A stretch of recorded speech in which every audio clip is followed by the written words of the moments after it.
let's move on to the next segment, which I think let's talk about the money because I don't think people understand how these departments survive. So let's first start out with the subscription because I don't think many people know about this. I know you said, and I'm pretty sure we confirmed it's $55 a year. So I got the numbers. It's $40 for residential a year, $110 for commercial, $65 for a farm with a structure on it, and $35 for a farm with no structure and more than 3 acres on it. And that's per year. And if you think about that number, $40, that's not much. A lot of times, especially with the price of fuel and this equipment, we go through $40 very quickly. Very quickly. If they are subscribed to that and we come to their house, bill them at all. If they are not subscribed to that, then we can actually give them up to a $500 bill for that call, depending on the call. These fire departments are not in it to be written. Equipment is always aging. We're always having to replace equipment. Just to put one firefighter in turnout gear, you're looking at $4,000 and $5,000 just for one firefighter. And then you're counting an air pack on their back, you're looking at a couple thousand there. So that number is always growing. Oh, sorry, I didn't mean to interrupt. But how do people do this? How do they subscribe in the unincorporated? I guess it's in the unincorporated areas. Correct. So it's on your tax bill, is what it's on. You can opt out of it. But what happens is you opt out of it and I come to your house or something, then I can give you up to a $500 bill. $40 is a whole lot better, depending on what you're dealing with, is a whole lot better than a $500. So it's already opted in on your tax bill. Correct. Okay. And if you opt out, it could cost up to $500 for a response. Correct. So better off leaving it on there then, right? Yes, $40 is not that much. No. It's not much at all. Especially, you're looking at some of these fire trucks that are cost $800,000, $900,000, $1 million. Yeah. Just one fire apparatus. That you get a house fire, we're going to have 3 or 4 apparatus on the scene. There's $3 and $4 million right there sitting, protecting your house.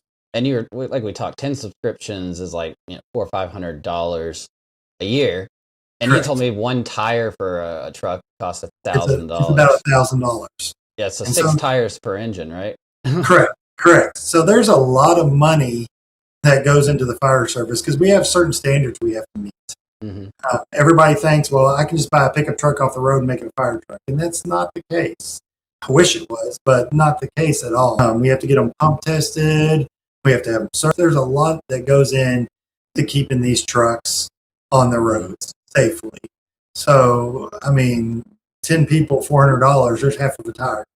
Yeah, and they need 6, so you need 20 per tire times 6. That's like 120 subscribers you need just to change the tires. That's per year.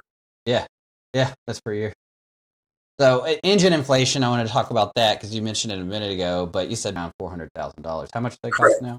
Correct. The city of Radcliffe back around 2020, 2021 purchased an engine. We had to replace that engine. That exact same, we paid about $400,000, maybe a little bit more than that.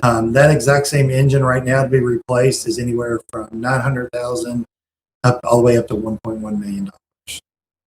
That's crazy. It almost sounds like price gap.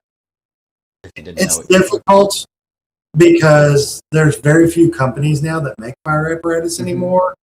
And so you really don't get options like you used to because there used to be a whole lot. And now you're kind of narrowed down in your options. And the sad thing is a lot of these fire departments can't afford a brand new fire apparatus. So they have to go with what they're given and try to keep it on the road, to keep it maintained, to be able to do its job. So I wish we could go out here and purchase 13 new apparatus and give everybody one in the county, but that's $13 million.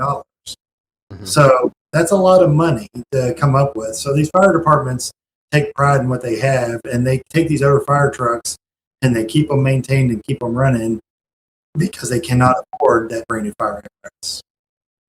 And then the county government pays the insurance on the engines? Correct. They pay, I believe it's up to 5 or 6 apparatus, which is a very huge cost savings for your fire department. Insurance is expensive, as we all know. We hope to never use it. I've had to use it, but you hope to never use it.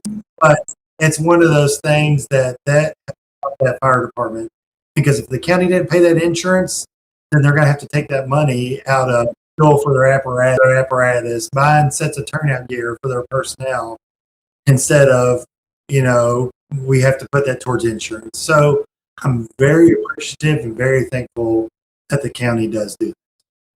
And there's also some fundraisers that are important to mention, like the Valley Creek Dinner, KY86 Fish Fry, and then Cecilia Days is this weekend. So, but KY86, they'll probably be doing quite a bit this weekend.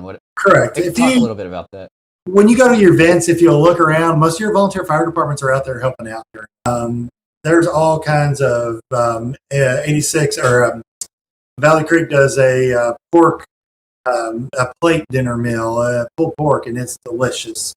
But that a lot of times supports their fire department. I talked to Chief Peters last night with 86. They do a fish fry, and what they do is they take that money and they donate it to the Crusade for Children.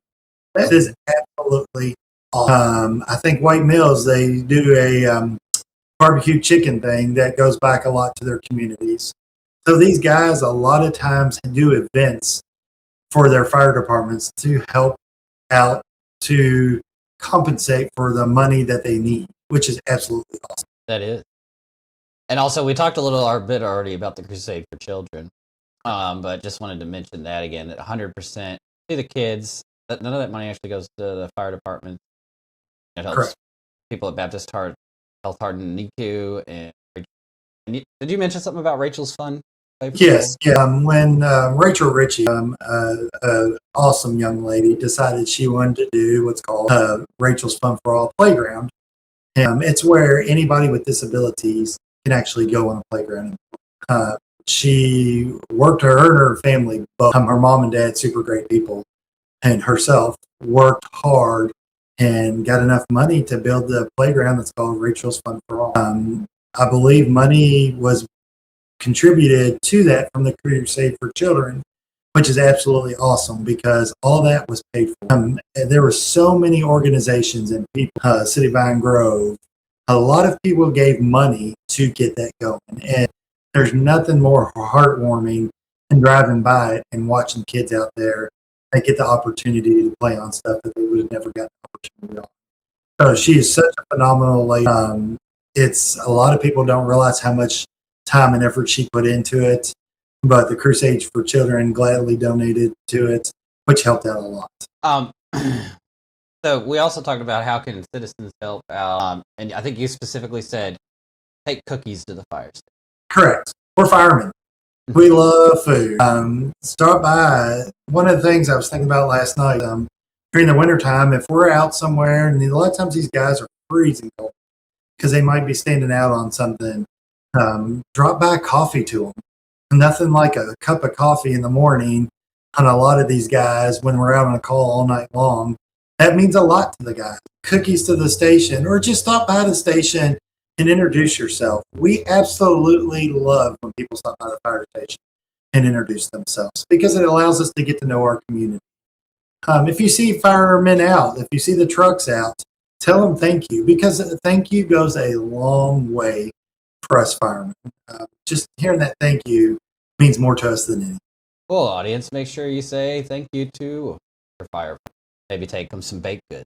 We'll never turn it down. Yeah, and make sure that you're paying your subscription on your taxes, property taxes. You might take a look, make sure you didn't accidentally opt out. Make sure you're paying that in, because that really do a lot of help, a lot of good. How many households are in unincorporated areas? I believe it's like 33,000. There's a lot of people. I can't remember the household numbers, but if we can keep our subscription number high, it helps out our department. That means a lot to us more than anything. And if you have a question, call your fire department and ask them. Mm-hmm. They can probably, if they don't know, they can direct you to who can find out in it or not. So subscribe if you're in the county, volunteer if you can, and then cookies count. That's basically yes, they do. a summary of that section. All right, let's move on to this next section.